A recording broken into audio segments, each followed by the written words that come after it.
नमस्कार। धनबाद नगर निगम मेयर चुनाव के संदर्भ में आज हम एक ऐसे व्यक्ति से बातचीत करने आए हैं जिनका धनबाद से संबंध जो है वो राजनीतिक नहीं रहा है, वो व्यक्तिगत रहा है। उनका जन्म, पालन पोषण सब कुछ धनबाद में हुआ। उच्च शिक्षा के लिए वो धनबाद से बाहर गए, फिर वो लगभग 20 साल विदेश में कार्यरत रहे। अब वो वापस अपने रूट्स धनबाद में लौट आए हैं और इस बार वो JLKM समर्थित धनबाद से मेयर उम्मीदवार के प्रत्याशी हैं। आइए उनसे हम लोग सीधी बातचीत करते हैं और उनका रुख, उनका नजरिया जानने की कोशिश करते हैं। सबसे पहले प्रकाश सर, आपका बहुत धन्यवाद TDR टीम की तरफ से कि इतने बिजी शेड्यूल में भी आपने वक्त निकाला हमसे इस इंटरेक्शन के लिए। लगभग सर मैंने जो आप पे रिसर्च किया, मैंने पाया कि 20 इयर्स आप अब्रॉड में कार्यरत रहे। नहीं, छोटा सा करेक्शन है प्रश्न भैया कि 20 इयर्स मेरा टोटल वर्क एक्सपीरियंस है। That mean the total work experience 20 years का है। उसमें से नियरली 5-6 इयर्स के आसपास 6 इयर्स के आसपास मैं अब्रॉड रहा हूँ। जी। तो अब्रॉड जब आप रहे तब वहाँ की जो नागरिक सुविधाएं हैं जी, वहाँ का जो शहर का प्रशासन है, जो कार्य संस्कृति है, सबको आपने बहुत करीब से देखा है जी। वापस आप धनबाद आए, आपकी नजर से धनबाद तो अगर मैं कंपैरेटिव देखता हूँ धनबाद को दूसरे शहरों के कंपैरिजन में इंडिया में, जैसे मैं मुंबई, पुणे, लखनऊ, अहमदाबाद, कोचिन, ऐसे तमिलनाडु में, फिर कोयम्बटूर, काफ़ी सिटीज़ में मैंने जैसे काम किया, नॉर्थ ईस्ट में काम किया। और अगर मैं इंडिया से बाहर की बात करूं तो मॉरिशस में मैं 3 इयर्स तक रहा, लंदन में 1.5 साल रहा। उसके अलावा जैसे मैंने 25 कंट्रीज में ट्रैवल किया है, including Philippines, Malaysia, Vietnam, Singapore और उसके अलावा यूरोपियन कंट्रीज। तो सबसे ट्रैवल करके रह के जब सिस्टम्स को कंपेयर करता हूँ तो मुझे लगता है कि जो सिटीजन्स हैं, सिटीजन्स को प्रायोरिटी देना सबसे ज़्यादा ज़रूरी है।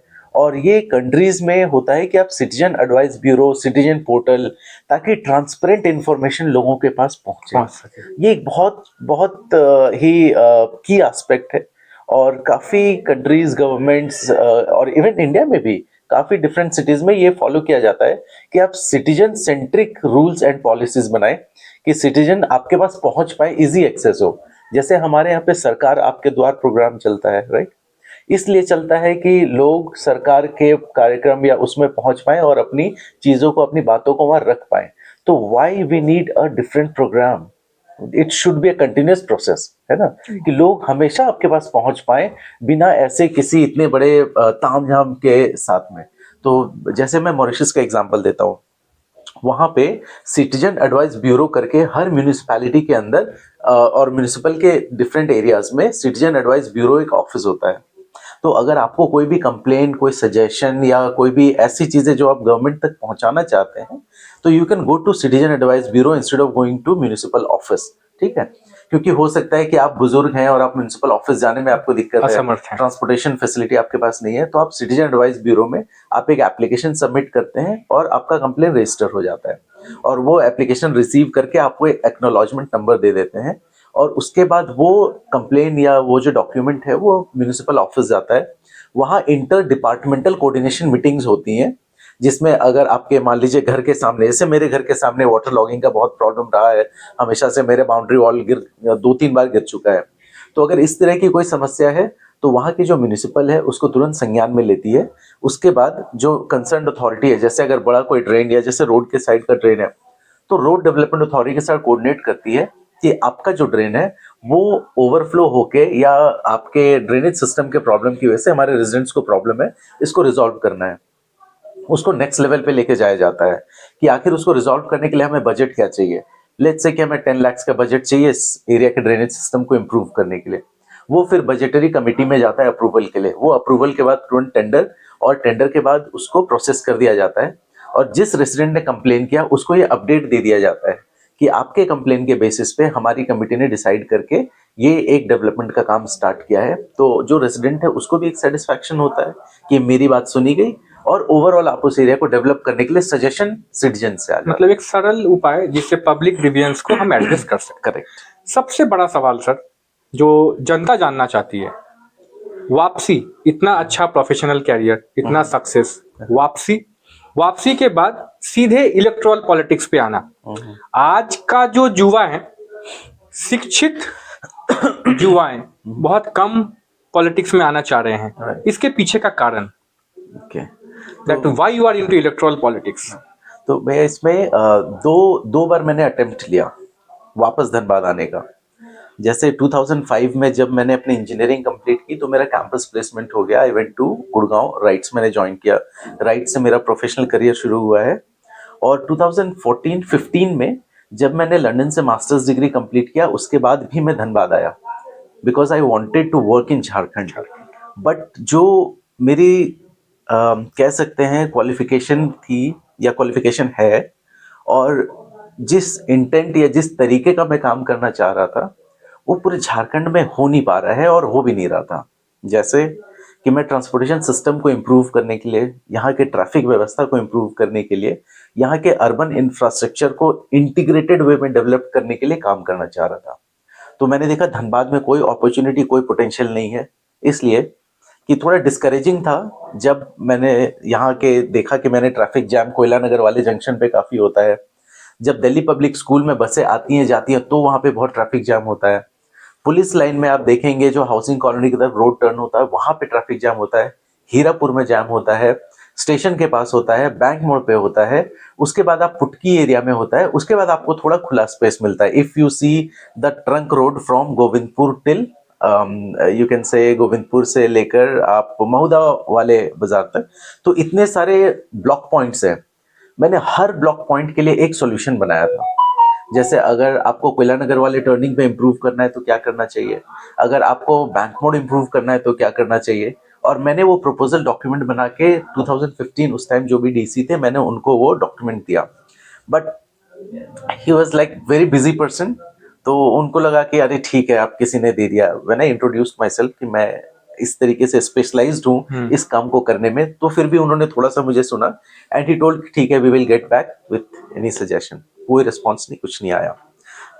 टाइम स्पेंट, मैं आई वेंट टू रांची, वहाँ के लिए भी मैंने कुछ चीज़ें सोची। But when you do things voluntarily तो उसका कोई वैल्यू ही नहीं है। That is taken for granted. That is taken for granted. सबको लगता है कुछ मतलब से कर रहा होगा, बट मेरे लिए कोई मतलब नहीं था। तो 2 months पास, 3 months पास, आई रियलाइज कि अगर इस तरीके से होगा then I am killing my professional career. Immediately one company offered me, that's a Spanish railway consulting company. उन्होंने मुझे इंडिया का कंट्री हेड बना दिया कि आप हमारा पूरा इंडिया ऑपरेशंस देखेंगे। अपॉर्चुनिटी बहुत अच्छी थी और मैं 3 महीने 4 महीने से ऑलरेडी यहाँ पे कोशिश कर रहा था कि कुछ काम यहाँ पे कर पाऊँ, बट वो हो नहीं पा रहा था। तो मैंने वो अपॉर्चुनिटी ली and based on my performance उन्होंने मुझे प्रमोट कर दिया कि आप पूरा साउथ ईस्ट एशिया का बिजनेस हमारा देखेंगे, विच इंक्लूड्स इवन बांग्लादेश, आपका मलेशिया, म्यांमार, सिंगापुर। तो उसी दौरान मेरा साउथ ईस्ट एशिया में ट्रैवल काफी बढ़ गया। But always in my mind, back of the mind, I used to say कि मुझे अपने स्टेट के लिए कुछ करना है। ये हमेशा मेरे माइंड में होता था। Being there I kept in touch with leaders, politicians, ताकि मैं अपने आइडियाज इनके साथ शेयर कर सकूं कि हो सकता है कभी क्लिक हो जाए। इट्स नॉट नेसेसरी कि आपने एक दिया एक क्लिक हो जाए, आप 10 बार बात करेंगे एक बार बात हो जाए। तो आई केप्ट ऑन ट्राइंग। उसके बाद फिर मुझे राइट्स में, गवर्नमेंट में वैसे भी मुझे काम करने का हमेशा से इंक्लिनेशन रहा। राइट्स ऑफर्ड कि आप गवर्नमेंट ऑफ इंडिया का इन्वेस्टमेंट है मॉरिशस में, why don't you come to Mauritius, क्योंकि आपके स्किल्स की रिक्वायरमेंट वहां पे है, which means inter departmental coordination. ठीक है, कि वो कैसे इंश्योर करेंगे जो अर्बन इंटीग्रेशन है, अर्बन ट्रांसपोर्ट इंटीग्रेशन है, विच इज माय स्पेशलाइजेशन। तो उन चीजों के लिए राइट्स ने मुझे कहा कि वी नीड यू देयर। तो मैं गवर्नमेंट ऑफ इंडिया की तरफ से 3 साल के लिए वहां पे रहा। बट वापस आने के बाद आई थॉट कि जब मैं दूसरी कंट्री में, दूसरे सिटीज में इतना काम करके डेवलप कर रहा हूँ, why not my own city. मैं एक बार कोशिश कर चुका हूँ, लेट अस ट्राई अगेन। तो इस बार something different happened. The difference was that JBKSS, JLKM, Jairam Mahato, young faces were coming up. They were looking for new people, new ideas, जिसको implement कर सके.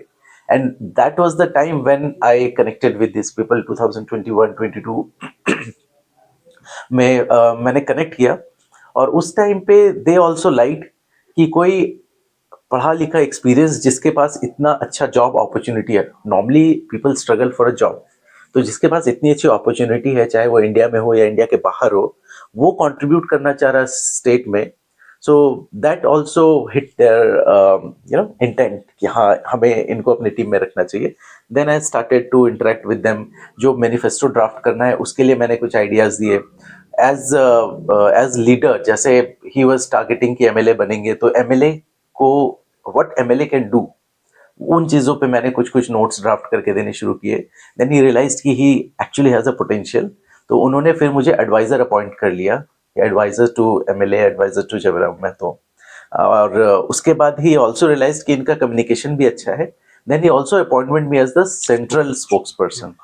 तो दिस ऑल केम इनटू थोड़ा political involvement हो गया, but at the same time मैं independent consultant काम करता रहा हूँ, सो दैट कि मैं कंट्रीब्यूशन अपना कंटिन्यू रखूं. तो ड्यूरिंग दैट पीरियड मैं मुंबई के मेट्रो में, पुणे में, इन जगहों पे मैं ऑलरेडी अपना कंट्रीब्यूशन दे रहा था. And parallelly I was working with the team JLKM, so that कि हम अपना पॉलिसी पेपर चीजें स्ट्रॉन्ग और कर पाए. तो ये सब होते हुए जब बात आई कि अब म्यूनिसिपल इलेक्शन है या विधानसभा का इलेक्शन है, then always people want right people at right place. और एजुकेटेड लोग इसलिए भी नहीं आ पाते हैं पॉलिटिक्स में क्योंकि कई बार उनको प्रमोट नहीं किया जाता, मोटिवेट नहीं किया जाता. आप करियर रिस्क पे अपना रखते हैं. तो JLKM ने मुझे सपोर्ट एंड ये कॉन्फिडेंस दिया कि आप यू कीप ऑन वर्किंग, क्योंकि हम आपकी सैलरी तो हम नहीं दे सकते हैं, ऑब्वियसली कोई पार्टी नहीं देती है, बट प्रोफेशनली क्योंकि आपको पैसे चाहिए घर चलाने के लिए, सो यू कंटिन्यू वर्किंग और आप इस साइड भी कंट्रीब्यूट करते रहें.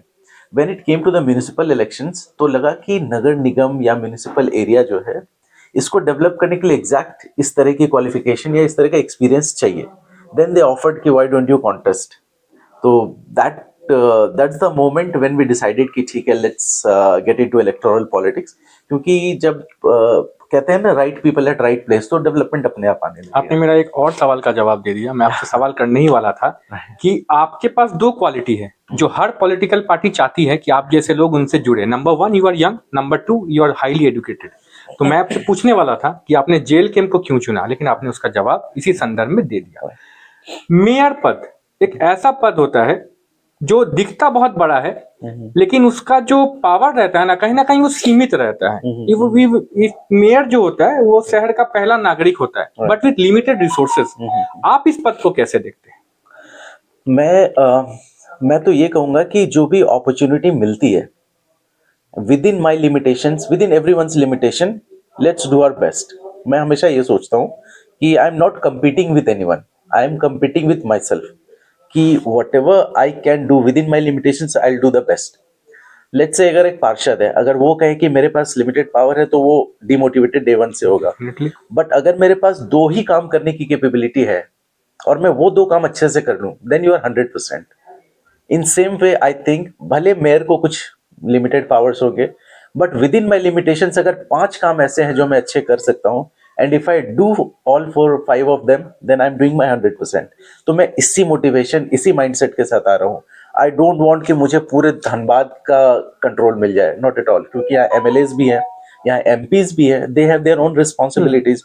मेरी रिस्पॉन्सिबिलिटी एरिया में जो भी चीजें आएंगी, जैसे होल्डिंग टैक्स वाली चीजें हैं, सॉलिड वेस्ट मैनेजमेंट हो गया, मेडिकल वेस्ट मैनेजमेंट हो गया, और ट्रैफिक इम्प्रूवमेंट के लिए जो मैं कर सकता हूँ. Because you see the examples, greater Visakhapatnam municipal corporation वो पूरा का पूरा BRTS सिस्टम रन करते हैं. ठीक है, दे मैनेज फंड्स. अब जैसे वर्ल्ड बैंक से आपको डील करना है, एशियन डेवलपमेंट बैंक से डील करना है, then you need right people to interact with those people, because world bank will also appreciate कि I am interacting with a mayor who knows the subject. Definitely. ठीक है, I can bring investments to the city. मैं उनसे और ideas लेके आ सकता हूँ. My friends are working in World Bank right now, so they are also happy कि someone is contesting, someone has gone into electoral politics after having qualification and all. तो ये चीजें है कि I can do those things. और भी एक ऐसा, मतलब I keep on interacting with different kind of people. तो एक मैं ऑन रिकॉर्ड ऑन कैमरा आज कहना चाहता हूँ कि जैसे एक ऐसा सेक्टर है, इकोसिस्टम हम कहते हैं कि हमें इकोसिस्टम अच्छा डेवलप करना चाहिए काम करने के लिए. तो म्युनिसिपल कॉर्पोरेशन के अंदर मैंने देखा है, मेरे कुछ फ्रेंड्स है, दे आर कॉन्ट्रैक्टर्स. तो वहां पे हुआ ये कि जो परफॉर्मेंस सिक्योरिटी होती है किसी भी कॉन्ट्रैक्ट को एग्जीक्यूट करने के लिए, लेट्स से आप 1 करोड़ का कॉन्ट्रैक्ट एग्जीक्यूट करते हैं, तो आपकी परफॉर्मेंस सिक्योरिटी जो होती है कई बार 50% ऑफ द कॉन्ट्रैक्ट अमाउंट, कई बार 20% ये होता है। तो आपको 50 lakhs का या 1 करोड़ का या 20 lakhs का आपको परफॉर्मेंस सिक्योरिटी सबमिट करना होता है। और परफॉर्मेंस सिक्योरिटी जो होता है that can be in form of a demand draft, और it can be form of a fixed deposit receipt, it can be in form of a bank guarantee. तो पूरे कंट्री में ये एक ट्रेंड है कि आप किसी भी एक फॉर्म में परफॉर्मेंस सिक्योरिटी सबमिट कर सकते हैं। अल्टीमेटली क्या है कि यू आर लायबल, और जो क्लाइंट है municipal corporation should be able to fix liability on you based on जो आपने परफॉर्मेंस सिक्योरिटी सबमिट किया है। But Dhanbad municipal corporation is one of the examples जहां पे आपको डिमांड ड्राफ्ट के अलावा और कोई चॉइस ही नहीं दी जाती है to submit your performance security. Just imagine a demand draft means आपका लिक्विड फंड जो है वो इमीडिएट ब्लॉक हो गया। Neither municipal corporation is getting benefit, ना कॉन्ट्रैक्टर्स को कोई बेनिफिट है उससे। आइडियल पड़ा हुआ है, आइडियल पड़ा हुआ है और वो लॉस है। मैं भी जब कॉन्ट्रैक्ट्स पे वर्क करता हूं तो फिक्स डिपॉजिट रिसीट हो या बैंक गारंटी हो, फंक्शनैलिटी सेम है बट मोड चेंज हो जाता है। डिमांड ड्राफ्ट में हर किसी का कोई फायदा नहीं है, बट अगर फिक्स डिपॉजिट रिसीट हो तो कम से कम कुछ इंटरेस्ट तो कॉन्ट्रैक्टर को मिल जाएगा जरूर। अगर बैंक गारंटी हो तो बैंक गारंटी में आपका फंड भी ब्लॉक नहीं होता, बट अगर क्लाइंट एनकैश करना चाहता है तो बैंक विल एंश्योर कि क्लाइंट को एनकैशमेंट हो जाए, वो कॉन्ट्रैक्टर से वो पेमेंट जो है वो अपना मतलब कह सकते हैं कि they can revoke the payment. ठीक है, तो अगर if I get the opportunity कि यहाँ पे अगर मेयर पद पे पहुंचता हूँ तो पहले मैं इन लेजिस्लेशंस को भी चेंज करना चाहूंगा। The contractor should be given facility to work freely. ठीक है, ये इकोसिस्टम हो अच्छा कि कॉन्ट्रैक्टर्स को भी काम करने में मजा आए, वर्क एनवायरनमेंट अच्छा होगा तो लोग और ज्यादा आएंगे। करेक्ट। तो मैं ये चाहता हूं कि जो परफॉर्मेंस सिक्योरिटी है उसको फिक्स डिपॉजिट रिसीट के फॉर्म में या फिर बैंक गारंटी के फॉर्म में, all available forms which is approved by government norms, with in government norms जो भी होगा वो चीजें डेफिनेटली इंप्लीमेंट कराना चाहूंगा। सबसे पहले कोई चीज में बदलाव लाने के लिए हमें सबसे पहले यहाँ के प्रॉब्लम से रूबरू होना पड़ता है। राइट। आपके नजर से धनबाद का जो सबसे इंपॉर्टेंट जो क्राइटेरिया आता है जहां पे लोगों को बहुत सारा प्रॉब्लम जो सिविक कम्युनिटीज में आता है, that means the power with in mayor और नगर निगम, उसमें आपको क्या लगता है धनबाद में कहाँ पे सबसे ज्यादा लैक कर रहा है धनबाद? अगर ये प्रॉब्लम्स मैं काउंट करूं तो सीजनल प्रॉब्लम्स हैं। Let's start from January. तो अगर आप इस वेदर में देखेंगे तो आप देखते हैं रैन बसेरा जितने बने हैं एनक्रोच्ड हुए, रिक्शा पुलर्स सब रोड पे सोए होते हैं। तो January is the winter time. Winter time में वी विल सी कि रैन बसेरा जितने बने हैं they are well maintained, proper maintained और अपना फंक्शनल हो और अपना फंक्शनैलिटी सर्व कर रहे हो। फिर जनवरी फरवरी के बाद फिर लेट्स कम टू मार्च अप्रैल, जब थोड़ा टेम्परेचर भी बढ़ने लगता है एंड यू सी आप ये समझिए कि इस टाइम पे टेम्परेचर मतलब लेट्स कम टू अब जून मिड ईयर पे आ जाते हैं। तो समर्स के टाइम में जैसे वाटर फैसिलिटीज जो है वो सारे जगहों पे इंश्योर होना चाहिए। बहुत सारे ऐसे कंट्रीज है जहां पे आपको ओपन पार्क्स में कहीं पे भी टैप वाटर जो है वो कंज्यूमेबल होता है कि आप वहां भी जाके पानी पी सकते हैं। तो यहाँ डेफिनेटली कई सारे सेल्फ वर्किंग ग्रुप्स हैं, एनजीओस हैं जो वाटर पॉट्स लगाते हैं, बट क्लीनिंग कई बार नहीं हो पाती है। तो म्युनिसिपल ये इंश्योर करे कि वाटर फैसिलिटीज जो है वो पब्लिक को अवेलेबल हो outside anywhere. Different hot spots पे मैं कहूंगा होना चाहिए, जैसे Dhanbad court campus is one of the hot spots, वहां होना चाहिए। यहाँ पे क्राउडिंग बहुत है वहां। करेक्ट। तो हॉट स्पॉट वो है, हीरापुर मार्केट है, दैट्स अ हॉट स्पॉट। तो इन जगहों पे कम से कम ऐसी जगह जहां बहुत ज्यादा क्राउड है वहां पे होना चाहिए। When we come to rainy season, that's the worst. जब बारिश के बाद कई ऐसे अपार्टमेंट्स हैं, कई ऐसे लो लाइंग एरियाज हैं जहां ग्राउंड फ्लोर तो रहने लायक होता ही नहीं है। मेरे फ्रेंड्स हैं जो कम से कम से 2 फ्रेंड्स हैं जिनका मुझे फोन आया था कि तुम्हारे घर पे अगर जगह हो तो I want to stay overnight, क्योंकि मेरे घर पे पानी भर गया है बिल्कुल। तो आई वेलकम देम कि हाँ ठीक है आप आ सकते हैं। और देन आई रियलाइज कि ये तो बहुत बड़ी प्रॉब्लम है, क्योंकि आज बारिश हो, आज पानी भर गया। जब पानी कल को निकलेगा even then your ground floor is waste, आपके मतलब everything, your carpet, your chairs, everything, that is the ideal ground for vector borne diseases to spread. बिल्कुल। और वो जब वो पानी रिसीट हो जाता है उसके बाद सोचिए कि आपके वाटर बॉर्न डिजीजेस जो वो बढ़ने लग जाते हैं। तो ड्रेनेज सिस्टम को इम्प्रूव करना जो है वो टॉप मोस्ट प्रायोरिटी पे होगी हमारी। तो जैसे मैंने दूसरे कंट्रीज, दूसरे सिटीज में देखा है कि पूरे एरिया का मैपिंग किया जाता है ड्रोन्स के थ्रू, एक कंटूर बनाया जाता है उस कंटूर में हाई पॉइंट लो पॉइंट अपने आप ही पता लग जाते हैं कि अगर बारिश होती है तो कहाँ से स्टार्ट हो रहा है, कहाँ पहुंच रहा है, किस चैनल से आ रहा है। हमें उस चैनल को प्रॉपर करना है कि ड्रेनेज वहां पे हो। तो यहाँ पे क्या होता है, आपको स्मॉल टर्म सॉल्यूशन सारे करते हैं। जैसे लेट्स से दहिया में रानी बांध के पास फ्लडिंग काफी होती थी, क्या क्या रोड को ऊंचा कर दिया। अब पानी रोड पे खड़ा नहीं होगा, कहीं और चला जाएगा। So you are just solving one problem, but वो पानी कहीं तो जा रहा है। Solving one but creating another. जो आईएसएम जाने के लिए जो दूसरी सड़क है उस पे पानी भरने लग गया है। सो बेसिकली अगर मेरे अथॉरिटी में इतना है, मैंने अपना सॉल्व कर लिया, बाकी तुम अपना देखो type things are going on. So मैं एक होलिस्टिक अप्रोच लेके आना चाहता हूँ, जहां पे पूरे एरिया का मैपिंग एक बार में हो। भले मुझे 2 साल लगे, but the third year will be better definitely. मैं सिर्फ आज का आज, आई am not going for medicine कि आज बुखार हो आज दवा। रेडिकल चेंजेस तो कुछ भी नहीं होने वाले। तो मैं I am not going for medicine की इस बीमारी के लिए ये दवा, I am going for vaccine कि मैं वो बीमारी को होने नहीं दूंगा। So that's the difference. So this is what I intend कि प्लानिंग में I will spend more time, 1 साल 2 साल 3 साल लगे, but the 4th year will people will start to see changes कि देखो कि कैसे चेंज आना स्टार्ट हो चुका है। And we will have very transparent governance here. हर 3 मंथ्स में, हर 6 मंथ्स में, whatever within my capability and within my resources, मैं एक प्रोग्रेस रिपोर्ट यहाँ पे लोगों को पब्लिश करना चाहता हूँ via newspaper and via media कि हमने इस 6 महीने में क्या अचीव किया है। देखिए, समय का अभाव। अब मैं आपसे यही पूछना चाहूंगा कि धनबाद मेयर सीट इस बार जनरल सीट है। दैट मीन्स कैंडिडेट्स कितने होंगे ये मेरे लिए भी और किसी के लिए भी बोलना बहुत मुश्किल है। बिल्कुल। जनता, that means the people who are going to vote, वो आपको वोट क्यों करे, आपका उनके प्रति क्या मैसेज है, that why they should choose you. तो भैया मतलब थ्रू योर चैनल, मतलब those who are watching this channel, मैं आपसे यही रिक्वेस्ट करूंगा, इवन एज अ वोटर, अभी तक जब भी मैं देखता था कैंडिडेट्स के लिस्ट तो मैं ये कोशिश करता था जानने की कि इस कैंडिडेट में क्या कैपेबिलिटीज हैं and will he justify the position और नॉट। तो मैं अपने लिए कुछ क्राइटेरिया जरूर बनाता था कि मुझे किस बेसिस पे वोट करना है। आई विल नॉट से कि मैं क्या बनाता था, बट मैं हर सिटीजन से धनबाद में ये रिक्वेस्ट करना चाहूंगा कि आप अपना क्राइटेरिया जरूर डिफाइन करें। आपके क्राइटेरिया में क्या हो सकता है कि हमारा जो मेयर है वो एजुकेटेड है या नहीं है, हमारा जो मेयर है उसका इंटेंट कितना है इस शहर को चेंज करने का, हमारा जो मेयर होने वाला है ऐसा तो नहीं है कि वो मजबूरी में पॉलिटिक्स में है, हमारा मेयर ऐसा तो नहीं है जिसके पास कोई ऑल्टरनेटिव नहीं है इसलिए वो ये काम कर रहा है। जो हमारा मेयर है उसके पास विजन क्या है, और हमारा जो मेयर है वो हमारे साथ खड़ा होगा नहीं होगा, या वो क्या करना चाहता है। तो आप अपना क्राइटेरिया, अपना मापदंड खुद सेट कीजिए, उसके बेसिस पे आप सारे कैंडिडेट्स को इवैल्यूएट कीजिए।